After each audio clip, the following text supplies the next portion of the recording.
शरद पवार साहेबांकडे आहे जरांगेंचं आणि रिमोट दुसरं कंट्रोल हे बारामतीच्या काकांकडे आहे असं नवनाथ वाघमारे म्हणतात। आबासाहेब पाटील, तुम्ही कसं बघता येईल त्यांच्या या टीकेकडे? आपल्या आजची जी चर्चा आहे ही राजकारणावरती चर्चा आहे, निवडणुकीच्या संदर्भामधली चर्चा आहे। हम्म, आणि मनोज जरांगे पाटलांची जी काही भूमिका आहे तर ते स्वतःहून ते मांडतील। हम्म, आणि त्यांच्या भूमिकेसंदर्भामध्ये मला बोलता येणार नाही, कारण त्यांचा पुढचा प्लॅन काय आहे किंवा त्यांनी निवडणूक लढणार की नाही लढणार हे तेच सांगू शकतील। हम्म, परंतु मी आपलं लक्ष वेधू इच्छितो की आतापर्यंत समजा जातीच्या आधारावरती जर इलेक्शन निवडणूक लढवायचं ठरलं हम्म, तर याच्या पाठीमागचा सुद्धा इतिहास आपण तपासला पाहिजे। यापूर्वी सुद्धा अनेकांनी असे प्रयत्न केलेले आहेत।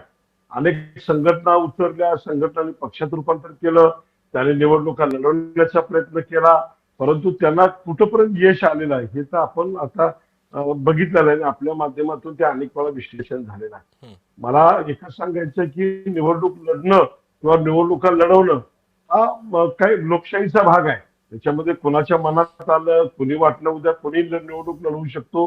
या देशामध्ये, या राज्यामध्ये कुणी कुठेही उभा राहू शकतो आणि त्याच्या संदर्भामध्ये फारसा मोठा विषय असं काही नाहीये। परंतु काही अनेक वेळा निवडणुकीच्या भूमिका घेतल्या जातात, बदलल्या जातात। हम्म, राजकीय पक्षांच्याकडून सुद्धा अनेक विविध वेळेला जाहीर पण केलं जातं की आम्ही या ठिकाणी लढणार आहे। काही हो, ठिकाणी मोठे मोठे पक्ष सुद्धा माघारी घेतात।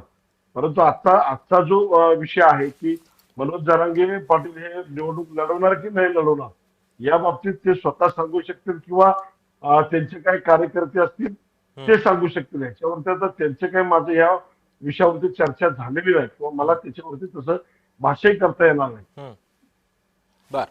पण आपण जसं जर आता बघितलं असेल आबासाहेब, तर काल जरांगे यांनी सुद्धा अशी घोषणा केलेली होती की आता म्हणजे त्यांचा थेट जो रोख होता तो म्हणजे निवडणुकांच्या पार्श्वभूमीवरचा होता। मराठ्यांना सक्षम करण्याचं, बळकटी देण्याचं काम जरांगे वारंवार करतायत, समाज बळकट करतायत। मात्र याच्यामधून निवडणुकांमधून आता उतरायचं, एक वेळ आपण आंदोलनासाठी लढा देत होतो, मराठा आरक्षणासाठी लढा देत होतो, लढा अजून संपलेला नाहीये, लढा सुरूच आहे। मात्र यामधून आता निवडणुकांमध्ये उतरणं, एक चेहरा व्हावं, एक नेता व्हावं अशी स्वप्न आता जरांगेंना पडू लागलेत। बघा, गेल्या 75 वर्षापासून मराठा समाजातले प्रस्थापित घराणे हम्म, त्या ठिकाणी राजकारण करत आहेत। अनेक नेते त्या ठिकाणी वर्षानुवर्षे त्यांच्या घरातच आमदारकी आहेत, त्यांचेच नातू पंतू, त्यांच्याच घरातले सगळे, ह्या सगळ्या प्रस्थापित व्यवस्थेनं जर मराठा समाजाला कुठं काही मदत केली राजकारणातून, राजकारणात सक्षमीकरण हे त्या नेत्यांचं त्यांच्या घराण्याचं सक्षमीकरण झालेलं आहे। हम्म, आज ही तळागाळातलं कार्यकर्ता जो मराठा समाज वरती आलेला आहे त्याला सुद्धा ही मराठा समाज घराने मानत नाहीत हम्म, किंवा त्याला जवळ घेण्याचा प्रयत्न करत नाहीत। हम्म, हे सगळे बहुजन समाजामध्ये तीच परिस्थिती आहे आणि मराठा समाजात सुद्धा तीच परिस्थिती आहे। आता जे काही कार्यकर्ते नवीन येत आहेत, उभारी घ्यायचा प्रयत्न करतात किंवा ते पुढे येण्याचा प्रयत्न करतात, त्यांना कधीही या समाजातले नेते किंवा त्यांची घराणे स्वीकारत नाहीत। हम्म, अनावधानानं काही वरिष्ठ नेते किंवा पक्षाचे काही नेते त्यांनी जर एखादा चळवळीचा कार्यकर्ता वरती घेतला तर तो पुढे जातो।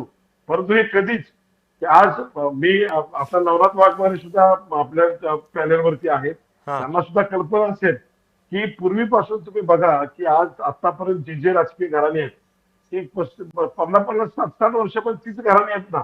परंतु आज ज्या पद्धतीनं ओबीसीतल्या काही लोकांनी चुकीच्या पद्धतीने ती मांडणी केली हम्म, की राजकारणात पुढारलेले मराठे आहेत आणि ते पुढारलेल्या मराठ्यांनी कधीच मराठा समाजाला सोबत घेतलं नाही ना। आणि मनोज जरांगे पाटलांनी जो शब्द वापरलेला आहे त्या मताशी मी सहमत आहे।